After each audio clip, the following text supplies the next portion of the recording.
కేసీఆర్ అనే 3 అక్షరాల తాత్పర్యం భవిష్యత్తులో పిల్లలు యాద పెట్టుకుంటారు.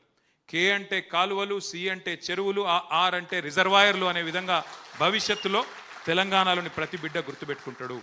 రెండో మాట కూడా నేను చెప్తా ఉన్నాను, ఇది గుర్తుపెట్టుకోండి. ఇవాళ మనందరి ఎఫర్ట్ కానీ మనందరి తాపత్రయం ఒకటే కావాలి. కాళేశ్వరం కామధేనువు, కాళేశ్వరం కల్పతరువు తెలంగాణకు అనేది అందరికీ తెలుసు. కాళేశ్వరం ఎంత మల్టీపర్పస్ ప్రాజెక్టో, ఎన్ని రకాల అద్భుతాలను తెలంగాణలో ఆవిష్కరించిందో ఇప్పటిదాకా కమలాకర్ గారు కూడా చెప్పినారు. తెలంగాణను ప్యాడీ ప్రొడక్షన్లో నెంబర్ 1 చేసింది కాళేశ్వరం. తెలంగాణకు భవిష్యత్తులో కరువు వచ్చినా, ఎస్ఆర్ఎస్పి నుంచి నీళ్లు రాకపోయినా, ఇటు కడెం నుంచి కిందికి నీళ్లు రాకపోయినా మనకు, మీరు ఒక మాట చెప్పాలి, మీకు ఇదివరకు ఇనింటారు కానీ మళ్ళీ ఒక మాట చెప్పి నేను ముగిస్తాను. కాళేశ్వరం డిజైన్ ఎంత గొప్ప డిజైన్ అంటే 3 మార్గాలు ఉన్నాయి మనకు నీళ్లు తీసుకోవడానికి. రెగ్యులర్గా మీకు వర్షపాతం, నార్మల్ వర్షపాతం వస్తే ఎస్ఆర్ఎస్పి కనుక నిండితే, గోదావరి నిండితే చక్కగా మీ కాకతీయ కాలువ ద్వారా నీళ్ళు తీసుకునే అవకాశం ఒక మార్గం.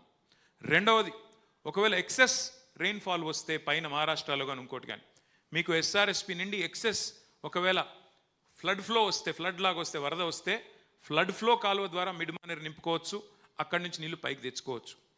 ఈ 2 ఫెయిల్ అయినప్పుడు, అంటే సాధారణ వర్షపాతం లేనప్పుడు లేదా ఫ్లడ్ లైక్ సిచ్యువేషన్ లేనప్పుడు కరువు వస్తే, ఆ కరువులో కూడా తెలంగాణలో నీళ్లు ఉండేది ఎక్కడ, గోదావరిలో. అంటే ఒకటే ఒక్క ప్రాంతం మేడిగడ్డ. అక్కడి నుంచి అంటే తెలంగాణను డ్రాట్ ప్రూఫ్ చేసేది, కరువు వచ్చినా కరువులో కూడా తెలంగాణను కాపాడే ప్రాజెక్టు కామధేనువు లాంటి, కల్పతరువు లాంటి ప్రాజెక్టు కాళేశ్వరం.